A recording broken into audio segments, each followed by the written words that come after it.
Voilà, donc rebonjour à tous et merci d'être présents pour ce webinaire concernant votre projet en Nouvelle-Zélande. Et donc voilà comment ça va se dérouler. On va avoir différentes parties. On va avoir une présentation de New Zealand Service, comment immigrer en Nouvelle-Zélande, partir en working ou le visa ou PVT, permis vacances travail, étudier en Nouvelle-Zélande, télétravailler depuis la Nouvelle-Zélande en partenariat avec Working et des points rapides sur le service business et investissement. Voilà. Donc, pour commencer, qui on est, Nous Zealand Service a été créé il y a une quinzaine d'années par ma femme et moi. Ça fait 23 ans que nous sommes en Nouvelle-Zélande et on est, comme tous les membres de l'équipe de New Zealand Service, on est tous passés par les différentes phases des services que l'on propose maintenant, c'est-à-dire la phase d'immigration, la phase d'éducation, parce qu'on est retourné à l'école un peu aussi, et la phase aussi, s'installer en Nouvelle-Zélande aussi, il y a une phase aussi d'investissement, de tout ça. Donc ça, on est tous passés par là. Et donc, il y a une quinzaine d'années, on a créé New Zealand Service afin de faciliter le travail et d'aider les gens dans leurs projets à réaliser leurs projets beaucoup plus facilement parce qu'on a déjà l'expérience et donc on met à votre service notre expérience. Et ces métiers-là de conseiller d'immigration, de conseiller financier, d'agent immobilier sont des métiers réglementés et on est tous retournés à l'école pour pouvoir avoir ces licences qui nous permettent maintenant de vous conseiller au niveau immigration, au niveau financier et vous aider dans vos projets immobiliers. Et nous avons avec nous Emma Louva qui, elle, va vous présenter l'opportunité de venir travailler en Nouvelle-Zélande. Donc, comme je vous disais, on est tous agréés. Sur les métiers que l'on fait.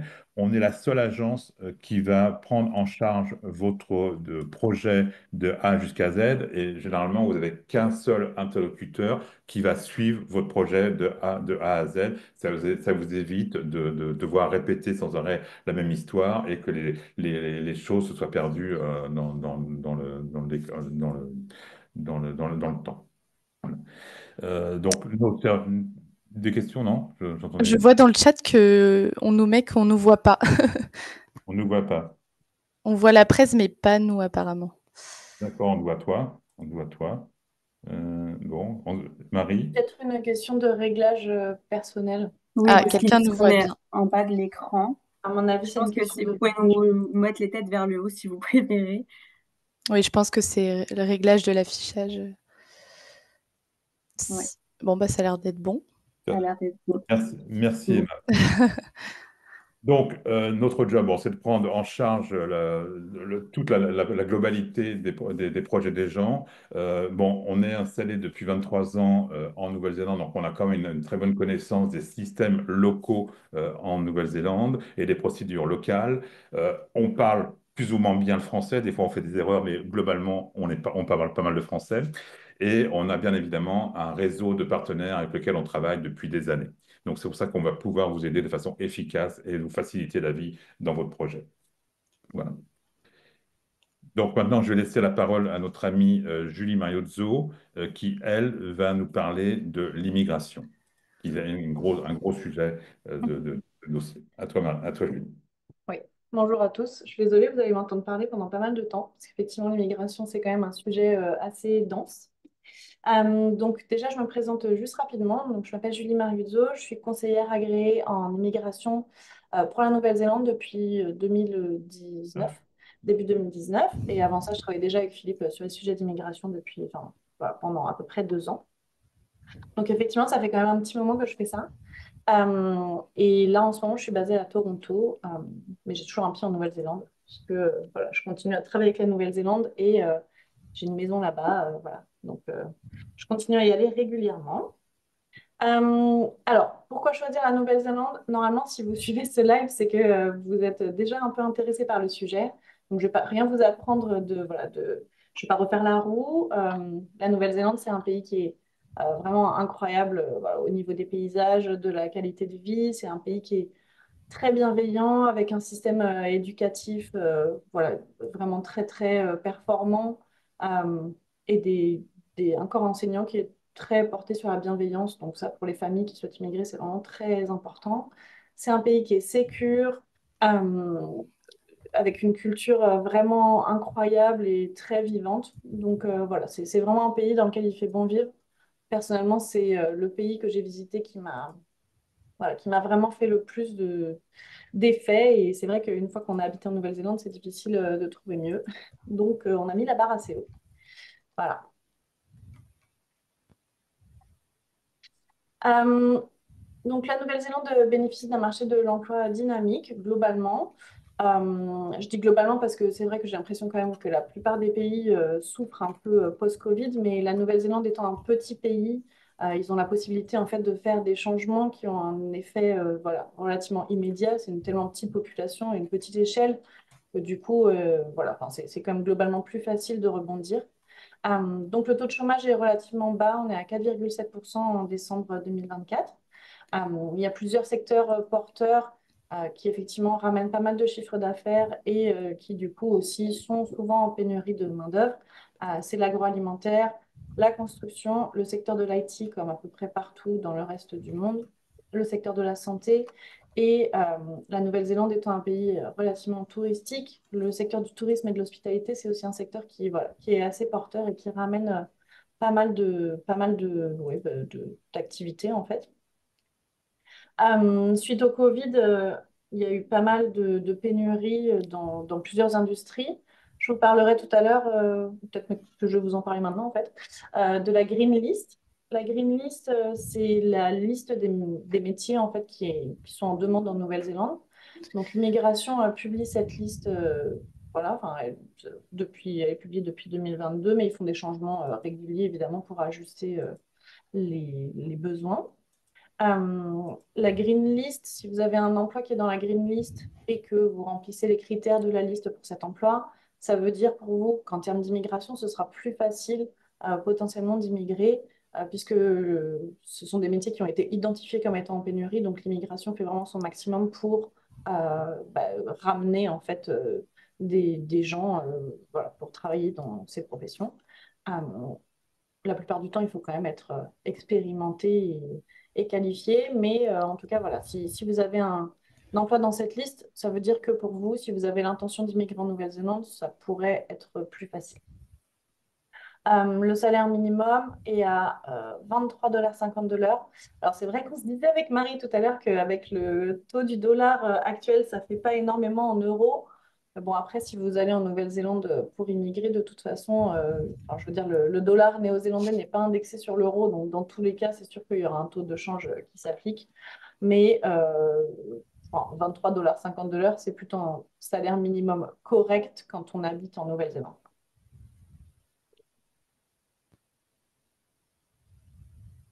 Alors, le type d'emploi recherché, ben voilà, il y a plusieurs, comme je disais, il y a plusieurs secteurs qui sont porteurs.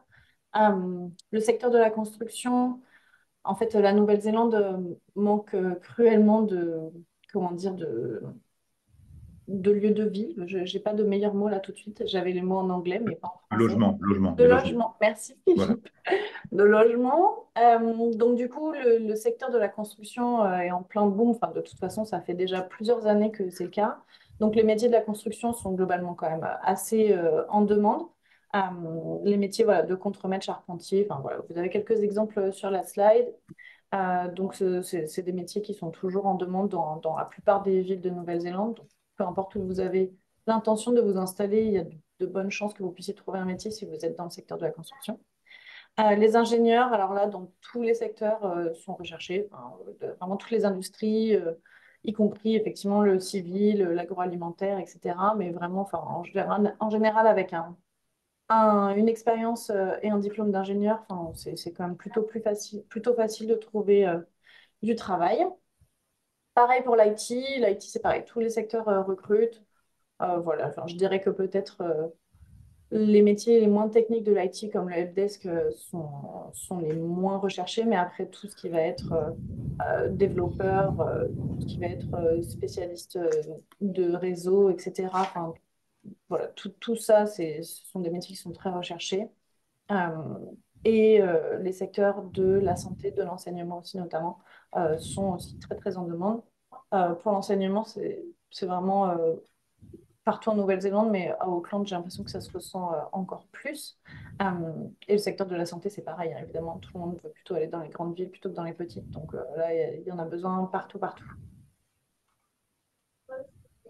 Alors, les bonnes questions à se poser, c'est vrai que un projet en Nouvelle-Zélande, bon, bah, enfin, peu importe d'où vous nous regardez ce soir, mais la Nouvelle-Zélande, c'est quand même un pays qui est assez isolé et loin, hein. Donc, si vous voulez déménager en Nouvelle-Zélande, c'est important de quand même de se poser les bonnes questions et d'être sûr d'avoir les bonnes motivations pour être, voilà, pour essayer de maximiser bah, la réussite de votre projet et votre intégration voilà, plus tard.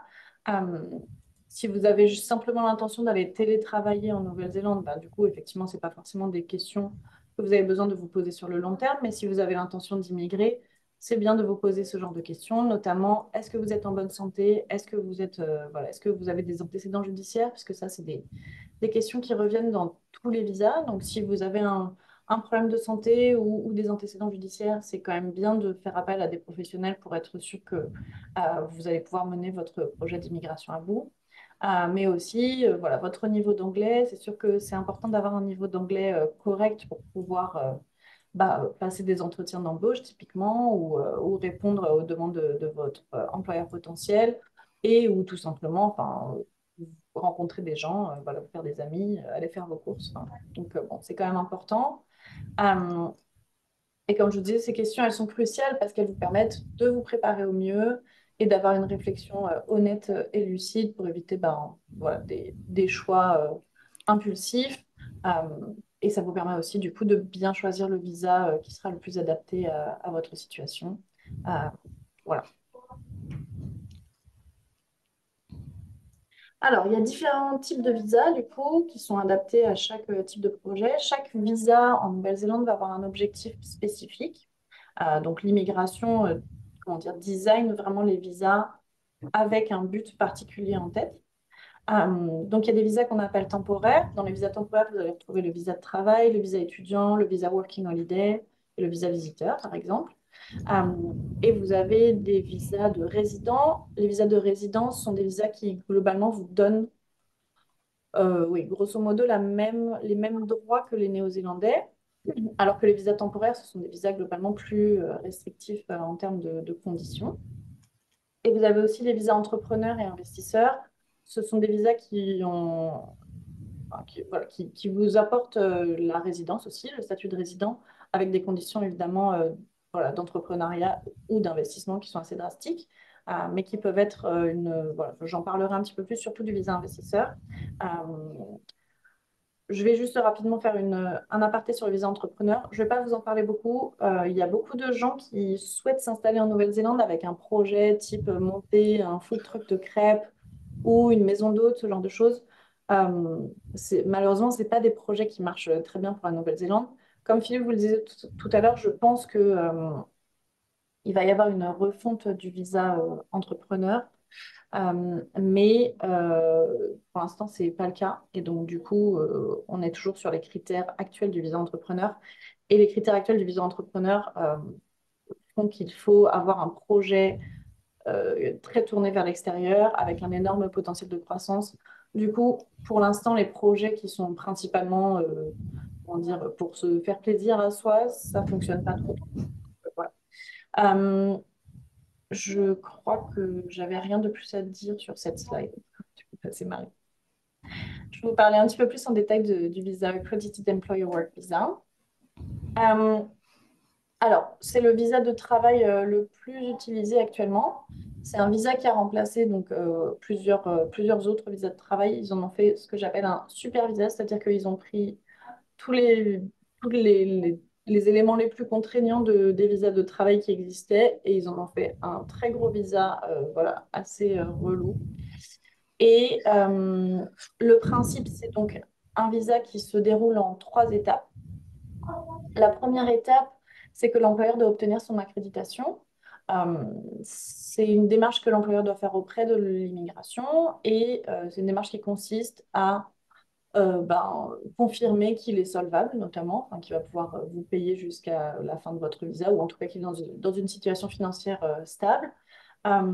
Et aussi ça va permettre à l'immigration de vérifier si cet employeur a des antécédents justement avec soit l'immigration, soit l'inspection du travail. Enfin, voilà. Ça va permettre à l'immigration de vérifier qu'il n'y a pas de casserole et que ce n'est pas un employeur qui va vous exploiter, voilà, ce genre de choses. Euh, la deuxième étape, une fois que l'employeur a obtenu comment dire, son accréditation, il passe à la seconde étape qui est le job check. Le job check, pour faire court, c'est une étape où l'employeur va donner toutes les informations concernant le poste et va aussi, dans certains cas, devoir prouver qu'il n'y a pas de Néo-Zélandais disponible, puisque l'objectif de ce visa, c'est de pallier à des besoins en main-d'œuvre voilà, spécifiques, là où il n'y a pas de Néo-Zélandais qui soit disponible pour ce poste. Euh, donc, le job check va permettre à l'immigration de vérifier qu'effectivement, il n'y a pas de Néo-Zélandais disponible pour ce poste et que le poste répond à toutes les conditions, à tous les critères en fait, attendus par l'immigration. Une fois que le job check a été approuvé, à ce moment-là, l'employeur peut demander à son employé, enfin, son employé migrant du coup, de faire sa demande de visa. Et c'est là que vous intervenez. La demande de visa, vous allez devoir prouver que vous remplissez les critères, évidemment, de bonne santé, de bonne moralité. Donc ça, c'est quelque chose que vous allez retrouver pour la plupart des visas de toute façon.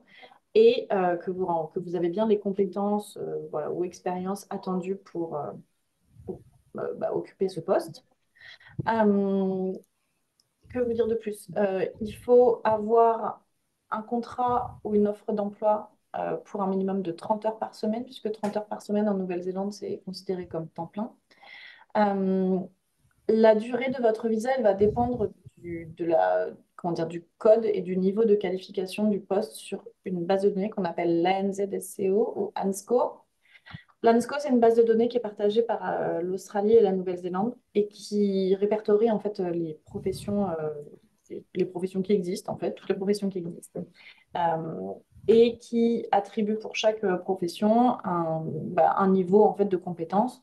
Donc, les niveaux sont classés de 1 à 5, 1 étant très qualifié, donc vous allez retrouver des postes justement comme ingénieur, enseignant, la plupart des professionnels de santé, voilà, donc avocat, enfin tout ce qui est profession qualifiée, voilà, tout ce qu'on peut imaginer.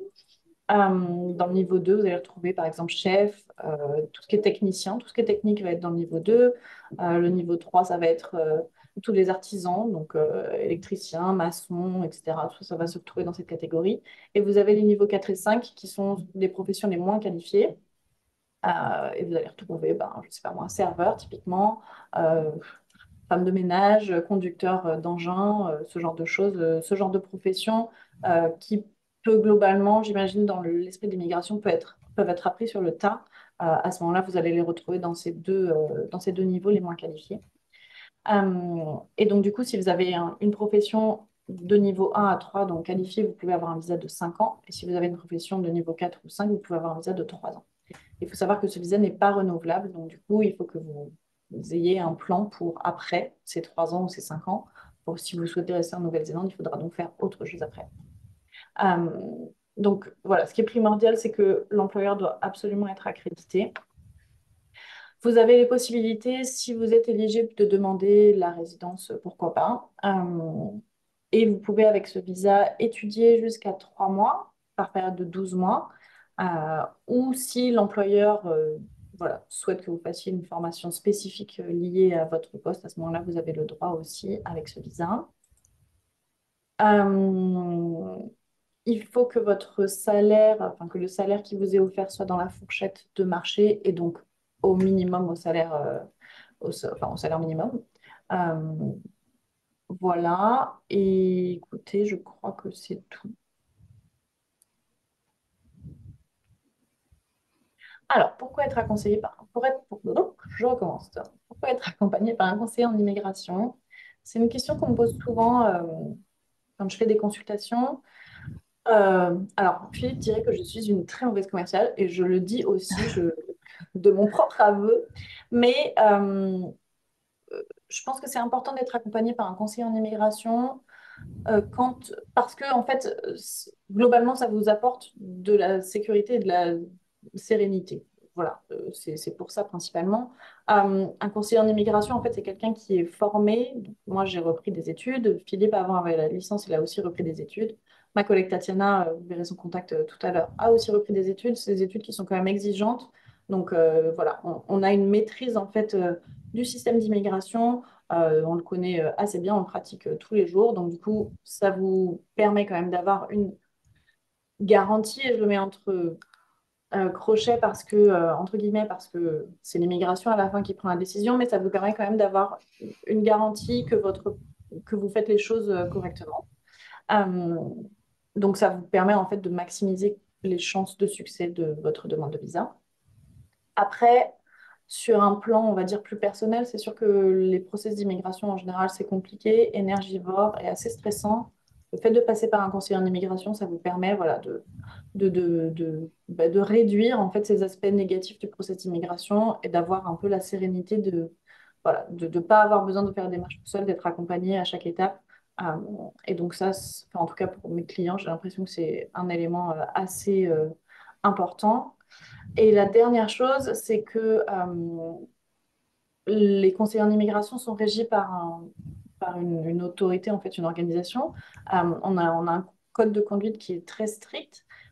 Et donc, ça veut dire que pour nous, en fait, pour être, comment dire, pour rester dans le cadre légal de notre activité, on est soumis à beaucoup de contraintes qui ne sont pas des contraintes particulières, mais voilà, on est obligé d'être professionnel, on est encadré dans nos tarifs, on ne peut pas non plus, voilà, charger, vont facturer des sommes prohibitives.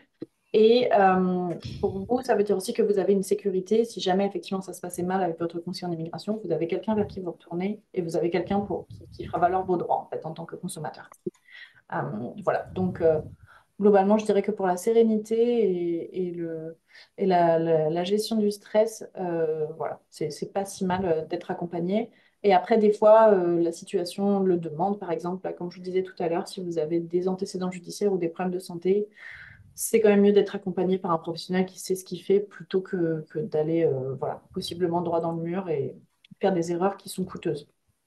Surtout que les règles d'immigration changent de façon régulière. Donc c'est Ok. vrai que des fois, on trouve des informations sur les réseaux sociaux, sur des informations qui concernent une personne, mais qui ne vont pas forcément concerner d'autres personnes. Donc sur ça, prendre l'information, c'est bien de la prendre auprès de gens qui sont qualifiés, qui sont tenus à informer au jour le jour des différents changements de l'immigration. Tout à fait. Alors, vous voyez, c'est moi sur cette petite photo de toute beauté et ma collègue en dessous, Tatiana. Euh, donc, on est toutes les deux conseillères agréées. Tatiana, elle est en Nouvelle-Zélande, elle habite à Wanaka, dans l'île du Sud. Et moi, comme je vous disais, je suis à Toronto. Euh, on propose notamment des évaluations de votre projet. Donc, voilà, c'est sans obligation, mais en fait, ça vous permet de déterminer si votre projet est viable.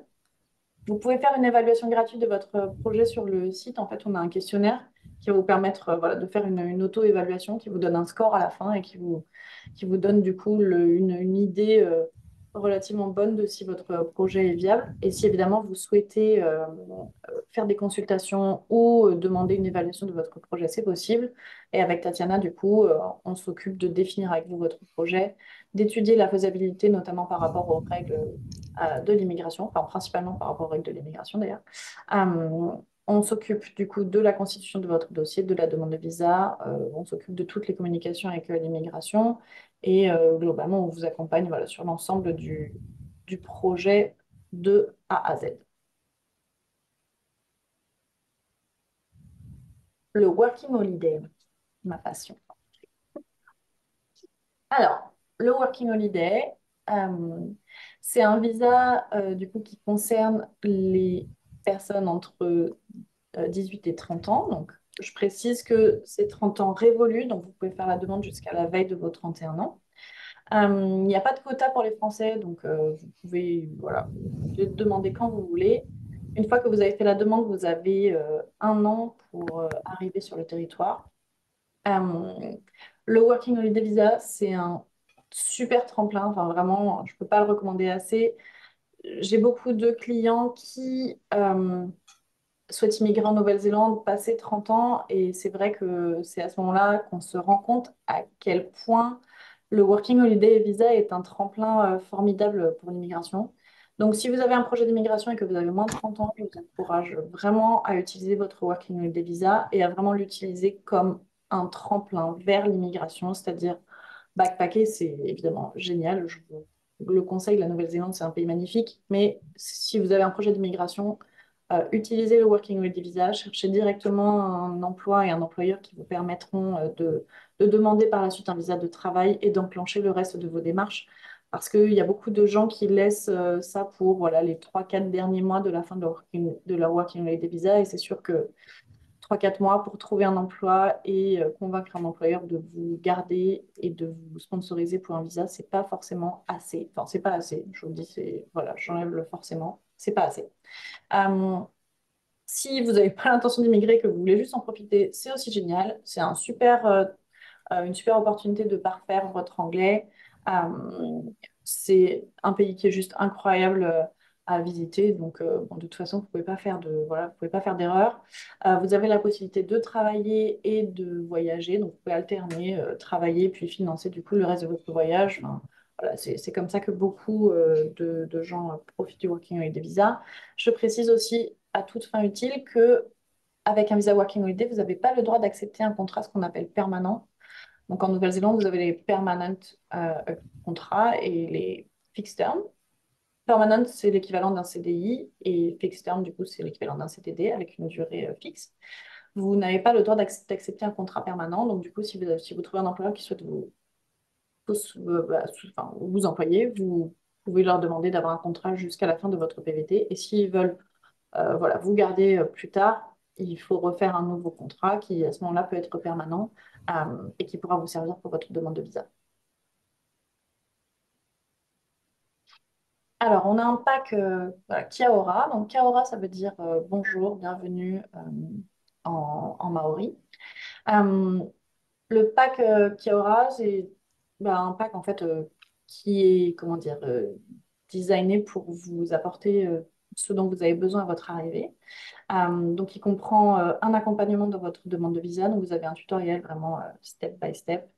Euh, Vous avez des outils pour préparer votre départ, qu'emmener, enfin voilà, des informations utiles sur votre futur voyage en Nouvelle-Zélande. Vous avez aussi tout un tas de tutoriels et d'assistance pour, une fois que vous êtes sur place, ouvrir un compte en banque, faire votre demande de numéro IRD, donc c'est le numéro fiscal en Nouvelle-Zélande. Enfin, voilà, tout un tas de petites démarches. Vous avez effectivement un transfert de l'aéroport vers le centre-ville, euh, des conseils pour rédiger votre CV. Bon, vous avez tout ici. Une carte SIM néo-zélandaise et une carte de transport pour votre arrivée à Auckland. Et vous avez la possibilité voilà, de demander des ajouts. On peut vous aider à trouver une auberge de jeunesse, enfin, ce genre de choses. Et c'est voilà, un pack qui est vraiment designé pour vous aider dans vos premiers jours voilà, à vous installer et à commencer sereinement votre working holiday en Nouvelle-Zélande. Merci Julie. Merci Julie. Donc moi, je vais reprendre la parole pour vous parler d'éducation en Nouvelle-Zélande. Et vous allez voir, l'éducation en Nouvelle-Zélande, c'est pas que pour les enfants, c'est pour tous les âges. Voilà. Donc on va commencer. Donc, le système éducatif en Nouvelle-Zélande est un des trois meilleurs systèmes au monde. Généralement, lorsqu'on fait des visites d'école avec les parents veulent retourner à l'école en Nouvelle-Zélande. Donc, ce n'est pas du tout la même façon d'enseigner en Nouvelle-Zélande qu'en France. Les programmes sont assez flexibles. On a globalement 6 matières à apprendre et après, en fonction des âges, pour passer son bac, on va sélectionner les matières que l'on veut. Par exemple, pour les matières, je en parlais avec ma femme tout à l'heure, les maths, suivant ce que vous allez faire comme métier par la suite, vous aurez 3 niveaux de maths différents. Il y aura le maths basique si vous voulez vous orienter sur la compta. vous aurez des maths plus géométriques si vous voulez faire de l'architecture, par exemple, et des maths scientifiques si vous voulez faire un métier d'ingénieur. Oui, il y a pas mal de... les cours vont s'adapter en fonction des besoins des gens, des élèves, et les enfants, le fils de Julie va être à l'école en Nouvelle-Zélande. Et comment c'était l'école en Nouvelle-Zélande pour ton fils, Julie? C'était vraiment bien. Mon fils, en plus, il a un profil un peu atypique. Il est sur le spectre autistique, il a TDAH. Franchement, je pense qu'en France, ça aurait été compliqué pour lui. Mais en Nouvelle-Zélande, c'était vraiment très bien, avec un corps enseignant juste incroyable, hyper bienveillant, hyper à l'écoute, hyper flexible. Enfin, c'était vraiment très, très bien. Incroyable. Et, et même pour la dyslexie qui est diagnostiquée chez les enfants à partir de 5 ans. Et si un enfant est diagnostiqué dyslexique, il sera accompagné toute sa scolarité par quelqu'un qui va être là pour l'aider dans ses devoirs et dans ses cours. Donc c'est aussi ceci une bienveillance, comme disait Julie, par rapport aux enfants. Nous, avec Ariane, Julie tout le monde dans l'entreprise, on a repris les cours. Et les cours pour être fonction d'immigration, on les faisait en plus de notre travail. Donc, des fois, on avait des questions le samedi à 23 heures. On envoyait un email à 23 heures à notre prof. Et le dimanche matin à 7 heures, on avait la réponse. Donc, vous voyez, même le week-end, les gens travaillent parce qu'ils sont vraiment à la disposition des étudiants. Une autre chose qu'on peut aussi dire par rapport aux études, on a pas mal de gens qui nous ont contactés pour venir en Nouvelle-Zélande dans le cadre d'entrepreneurs Work Visa. Et vu les difficultés de ce visa-là, on a orienté pas mal de nos clients à reprendre des études en Nouvelle-Zélande qui offrent certaines possibilités aux conjoints et aux enfants. Et le fait de reprendre des études en Nouvelle-Zélande à un certain niveau vous permet d'appréhender le pays step by step. C'est-à-dire que vous n'arrivez pas d'un seul coup dans un pays où vous devez créer un business, vous devez tout apprendre. Là, vous arrivez dans un pays où vous allez commencer à appréhender le pays de façon plus lente et vous allez pouvoir créer autour de vous un réseau qui pourra certainement vous aider lorsque vous serez dans votre création de business ou lorsque vous rechercherez un travail. Donc, les études, c'est pas forcément que pour faire des séjours linguistiques ou pour les enfants, ça peut être aussi être utile pour des gens adultes qui veulent s'installer en Nouvelle-Zélande via le visa d'étudiant. Ça permet aussi pour les gens de booster leur CV parce que maintenant, l'anglais, c'est un must. C'est difficile de trouver un job en n'importe quel pays si l'anglais n'est pas maîtrisé. Et ça vous permet aussi de découvrir une autre culture et une autre façon d'étudier. Et je conseille à tout le monde, si vous avez la possibilité d'envoyer vos enfants ou de venir vous-même faire des études en Nouvelle-Zélande, c'est vraiment un très bon investissement pour l'avenir. Et ça vous permet d'avoir une possibilité à terme de pouvoir immigrer en Nouvelle-Zélande. Je répondrai tout à l'heure aux questions sur les études, parce que vraiment, c'est ma femme qui le présente, mais elle a eu un souci de dernière minute et elle a pas pu être là pour le présenter. Donc, il y a des universités dans tout le pays. On a des universités qui sont basées globalement à Auckland. On a Wellington, Christchurch et Dunedin. Dunedin, c'est assez marrant, ça ressemble un peu à Montpellier ou à Toulouse, parce que Toulouse, où Julia fait ses études, est une ville étudiante. Bah, Dunedin, c'est toute la ville est remplie d'étudiants. Donc, c'est une ambiance assez sympathique et c'est vraiment sympa. Et ensuite, en Nouvelle-Zélande, il y a des universités qui vont être différentes suivant votre profil d'étudiant. Par exemple, Auckland Université sera plus pour un profil plus théorique, tandis que IUT sera plus sur, vous allez faire les mêmes études, mais plus sur un profil pratique. Et nous, c'est notre connaissance de ces systèmes-là en Nouvelle-Zélande qui vont vous permettre de vous aider à vous inscrire et à constituer votre dossier pour étudier en Nouvelle-Zélande.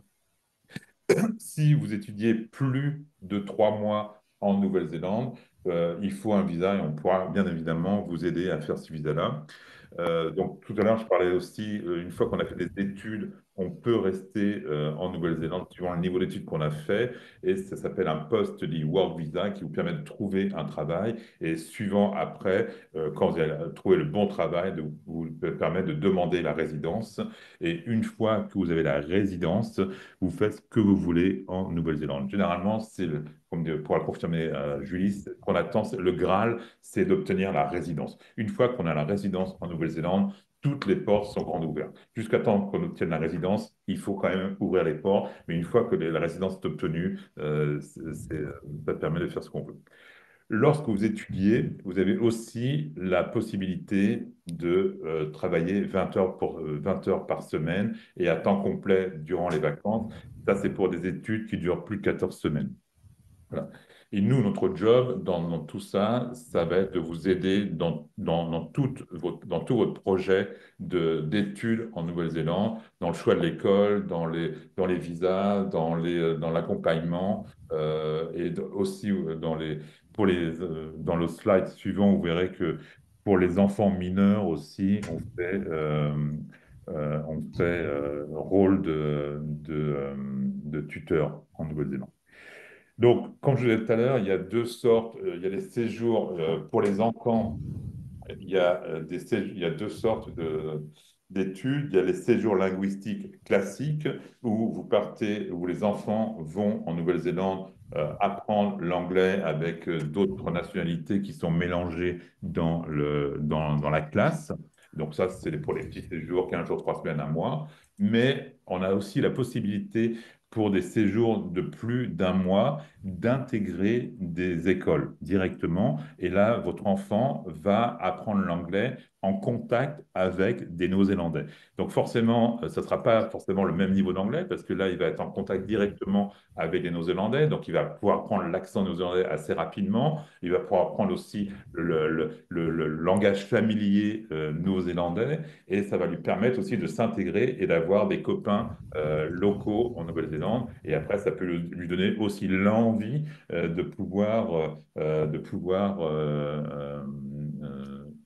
vouloir étudier plus longtemps en Nouvelle-Zélande.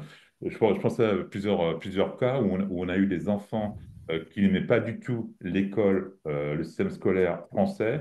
Ils sont arrivés en Nouvelle-Zélande et ils ont fait une découverte. Et c'est maintenant des enfants qui ont des métiers, qui ont des vrais métiers, qui n'auraient pas eu s'ils étaient restés dans le système français. J'ai un autre exemple en tête. On avait une jeune fille qui était dyslexique en français.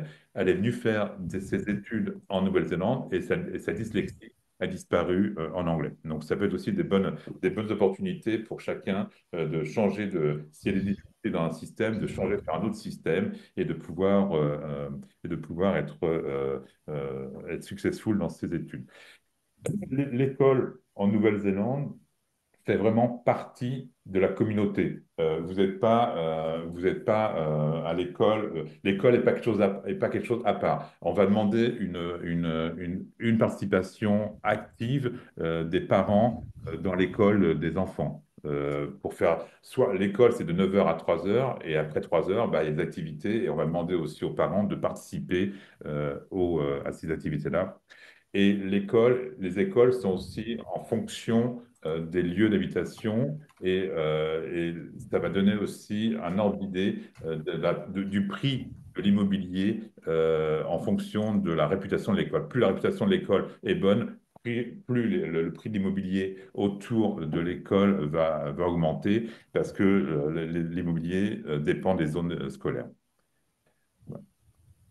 Donc, vous avez aussi la possibilité de faire des stages en Nouvelle-Zélande. Et pour revenir un peu en amont par rapport au Working Holiday Visa, beaucoup d'universités ou beaucoup de gens qui ne sont pas au courant vont dire aux stagiaires, bah, c'est pas grave, tu peux aller en Nouvelle-Zélande sur ton Working Holiday Visa. Et là, c'est une erreur monumentale. Parce que le Working Holiday Visa, c'est un visa qui dure un an, mais une fois qu'il est commencé, il faut le finir. C'est-à-dire, si vous le commencez le 1er janvier, il se finira le 31 décembre. Vous ne pouvez pas dire, je fais 3 mois là, j'arrête et je reviens. Donc, c'est un peu dommage d'utiliser le Working Holiday Visa pour 3 mois, parce que vous allez perdre 9 mois pour rien. Donc, et pour faire un stage, il y a un visa spécial si votre stage fait partie de votre cursus scolaire. Il y a un visa, un work visa qui est spécialement dédié pour les stages. Donc faites attention à ça, de ne pas utiliser votre working holiday visa si vous venez faire un stage en Nouvelle-Zélande. Donc, nous, on pourra vous aider déjà avec notre partenaire de vous trouver un placement qui correspond à votre besoin dans une entreprise.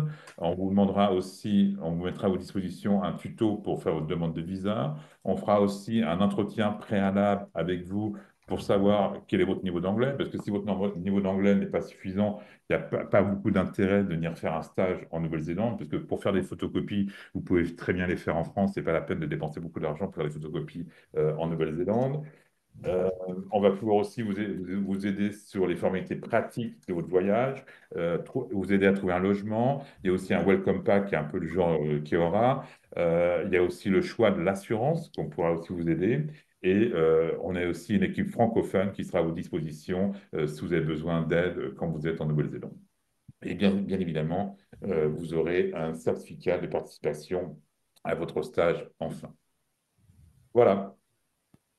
D'autres, je pense que j'ai un peu après fait le tour sur la partie des stages. Donc, sur la partie NZS, Ariane et Martine, qui sont ici en photo, elles vont adapter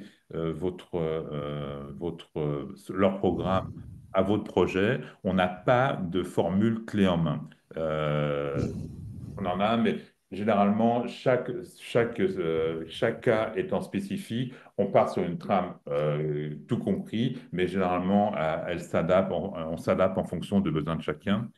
Vous aurez, comme pour les autres services, un seul interlocuteur du début jusqu'à la fin. Même si on a besoin d'autres intervenants, vous aurez toujours une personne de référence. On mettra aussi les meilleures écoles, parce que si vous regardez les websites des écoles, ils sont tous meilleurs. Nous, on a la chance d'être sur place et on a la chance de travailler avec les écoles et on va pouvoir vous recommander telle ou telle école par expérience et comment les gens se comportent dans ces écoles-là. On est sur place, donc il y a un accompagnement 24 heures sur 24, 7 jours sur 7, pour toutes sortes de petits problèmes. C'est pas la peine que le problème s'envenime, parce que généralement, lorsque les gens sont en Nouvelle-Zélande, leur anglais n'est pas forcément très bon, il peut y avoir des problèmes d'incompréhension. Donc, si les enfants ont quoi que ce soit, il faut vraiment nous appeler, et généralement, c'est un problème de communication, et ça se résout extrêmement rapidement. Donc, il faut vraiment venir vers nous pour ça.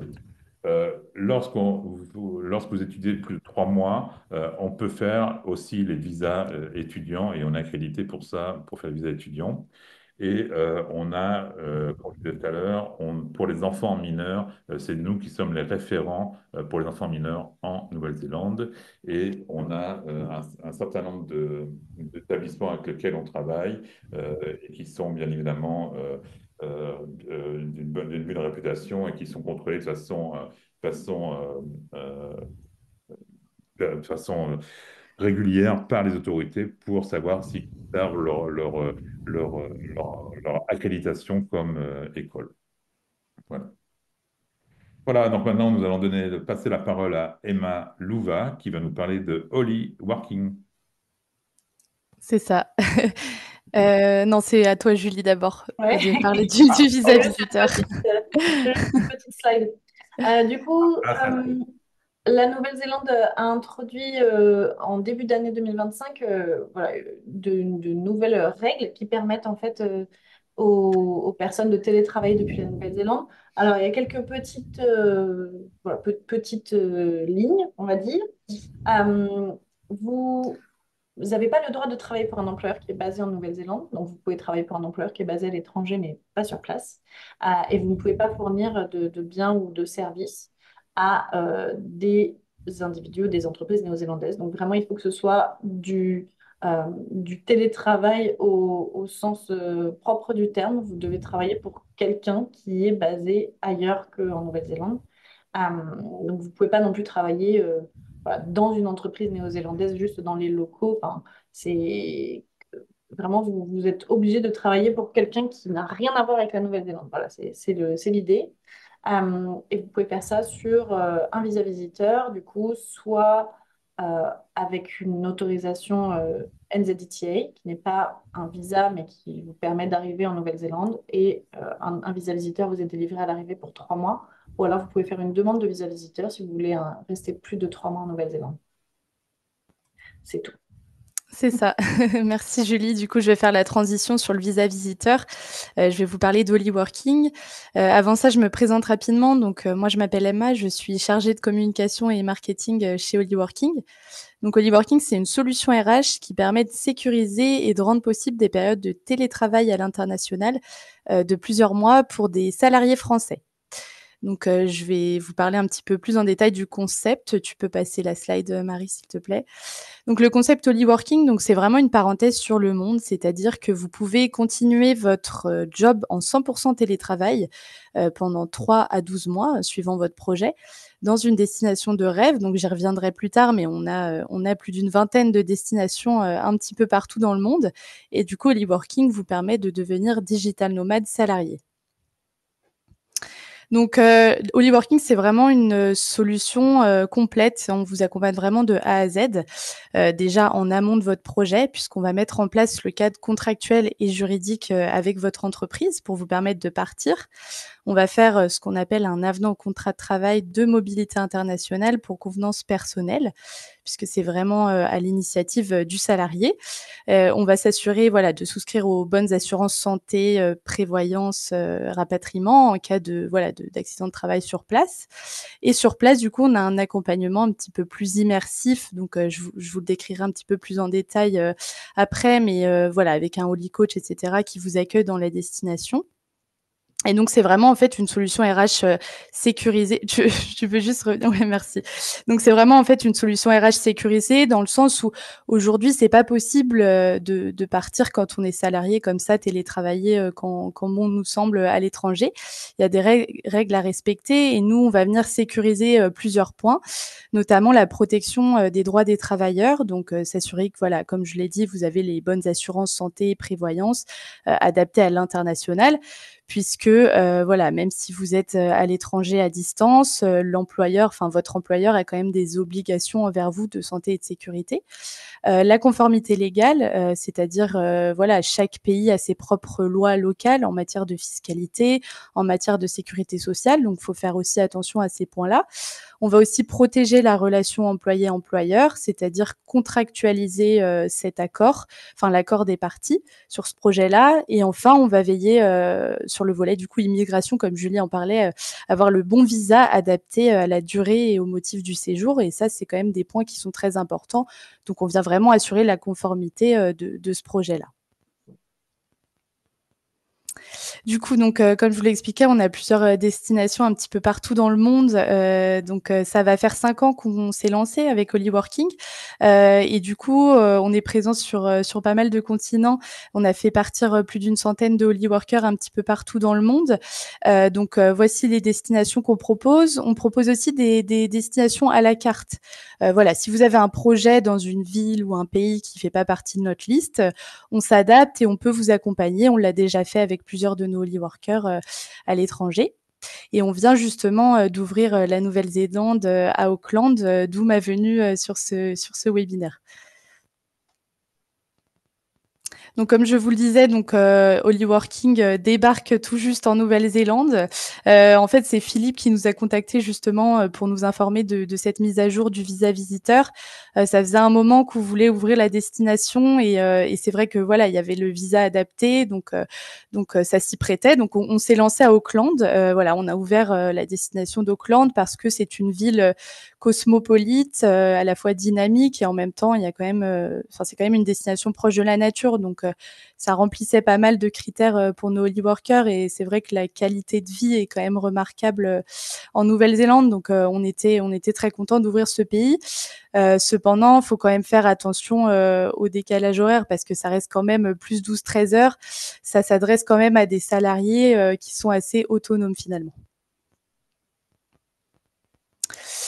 Du coup, donc nous, on vous accompagne sur place, comme je le disais. Donc cet accompagnement-là, il est valide aussi bien en Nouvelle-Zélande que dans nos destinations ouvertes. Comme on vient d'ouvrir la Nouvelle-Zélande, on est actuellement en pleine recherche de notre Holy Coach, pardon, et de notre espace de coworking. Mais voilà, il y aura bien une personne qui vous accueillera à destination. En fait, le Holy Coach, c'est vraiment votre référent sur place. Il va vous accompagner, notamment si vous avez besoin dans les démarches administratives, favoriser votre intégration, vous fournir voilà un brief interculturel pour bien vous intégrer, et surtout vous introduire auprès des associations locales. Parce que les séjours au Working, ce sont, je ne l'ai pas précisé, je crois, ce sont des séjours de 3 à 12 mois. Donc vous avez la possibilité d'aller en Nouvelle-Zélande de 3, 6 à 12 mois, suivant votre projet avec Working. Donc, on estime que voilà, nos workers ont quand même le temps de s'engager et de contribuer positivement aux communautés qu'ils visitent.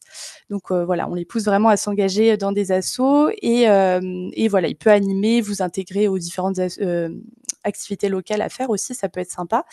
Du coup, on vous prend en charge un espace de coworking à destination parce que c'est très important pour nous. On souhaite que le salarié retrouve les mêmes conditions de travail qu'en France, enfin du moins qu'il s'en approche, avoir une bonne connexion, des bureaux privatifs, voilà, pour passer des calls en toute sérénité, faire ses réunions avec ses collègues, etc.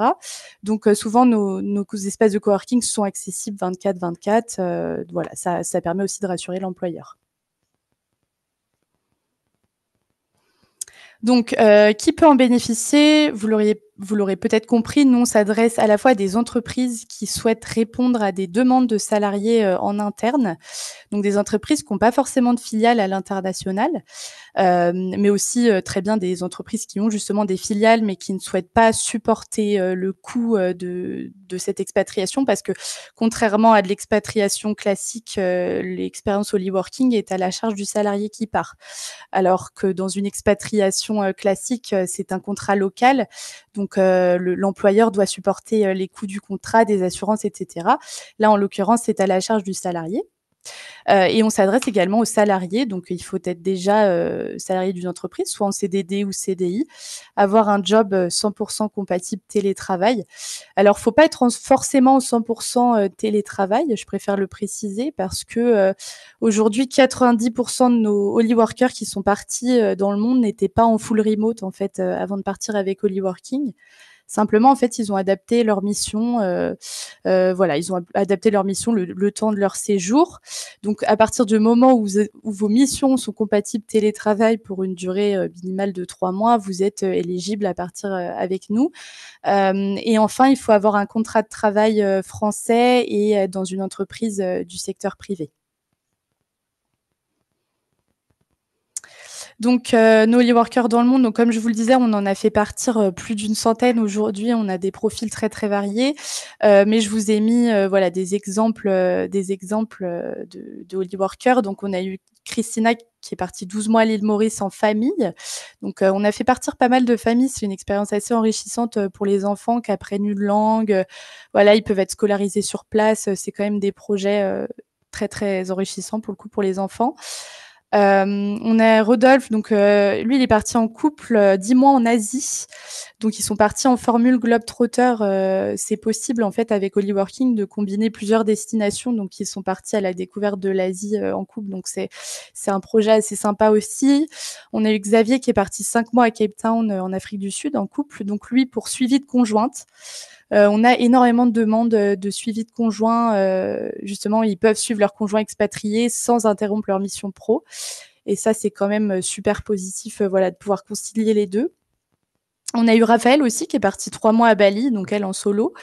On a pas mal de profils solo qui partent. Et puis, ce qui est intéressant avec Raphaël, c'est qu'elle est Head of Marketing.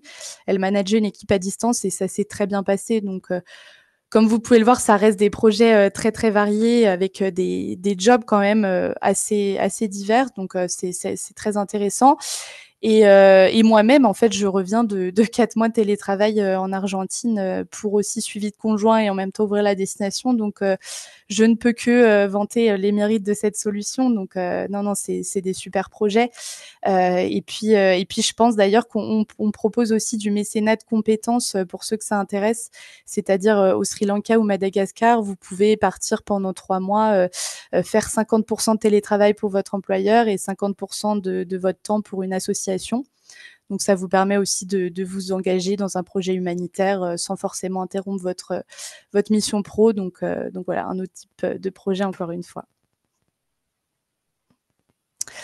Donc voilà, j'ai fini ma présentation sur tout ce qui est télétravail à l'étranger avec Holyworking. Donc si jamais que vous soyez employeur avec voilà des demandes en interne ou même vous êtes salarié et vous avez un projet de partir télétravailler à Auckland en Nouvelle-Zélande ou même dans d'autres destinations, on se fera un plaisir d'y répondre. Vous pouvez nous contacter soit sur notre site web, nos réseaux sociaux ou même sur mon LinkedIn et Malouva, je vous répondrai avec plaisir.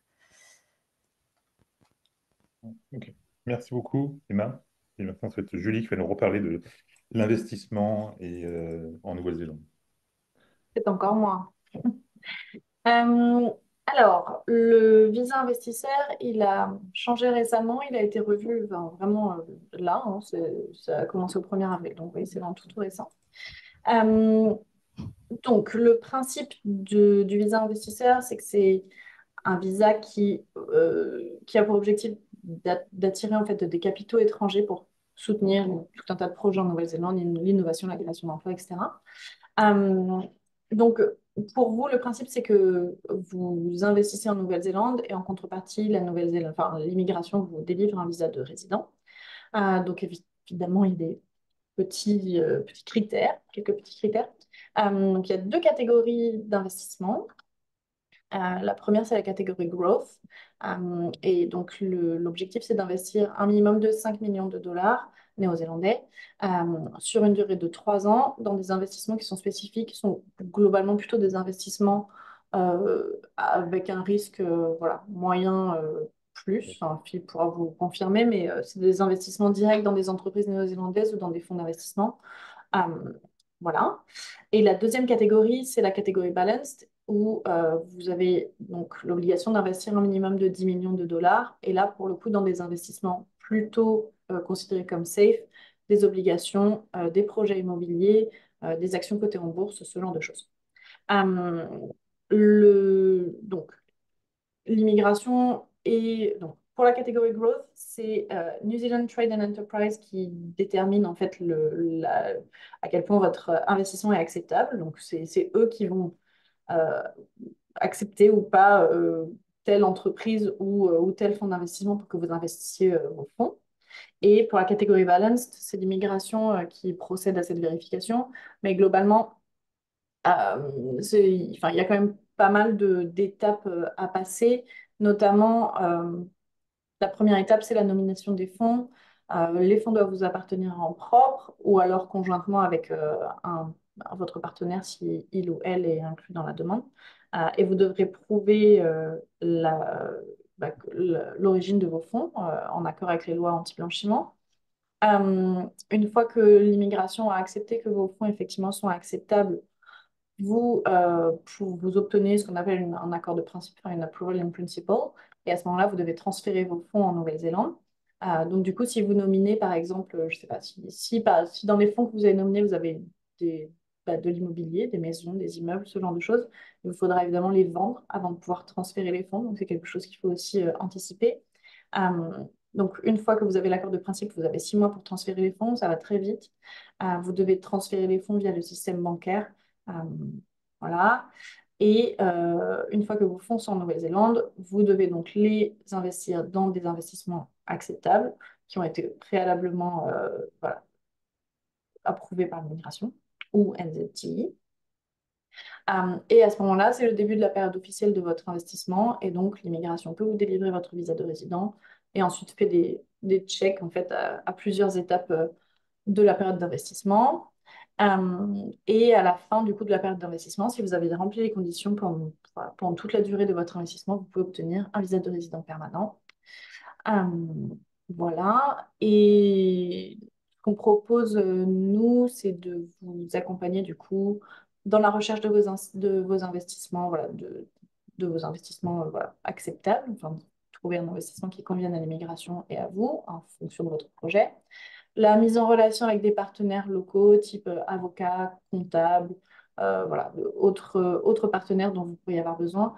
Et évidemment, la logistique de votre demande de visa, la communication avec NZTI, la communication avec l'immigration, mais aussi la logistique de votre installation en Nouvelle-Zélande et le suivi de vos investissements.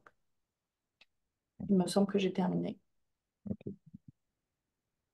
Donc voilà, donc maintenant, c'est les contacts des personnes qui sont là pour vous répondre à vos besoins. Donc moi-même pour tout ce qui est investissement et immigration aussi des fois.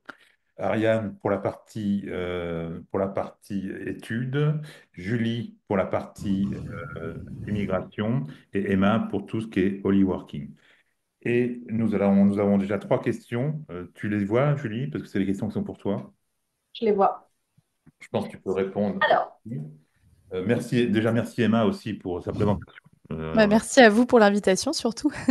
Ah, mais c'était bien complet, c'était bien compréhensif, c'est bien global de savoir que c'est vraiment une opportunité pour les gens de pouvoir partir et continuer à toucher leur salaire C'est ça. et voyager. C'est vraiment c'est une super idée et je pense que ça doit être une entreprise qui doit de plus en plus demander parce que les gens ont envie Oui, de on bouger a, et de garder une sécurité. Donc, c'est on a de plus en plus de demandes, oui, que ce soit côté employeur ou salarié. Donc oui, oui, ça répond à des attentes très bon actuelles, c'est conseil. sûr. C'est bon conseil.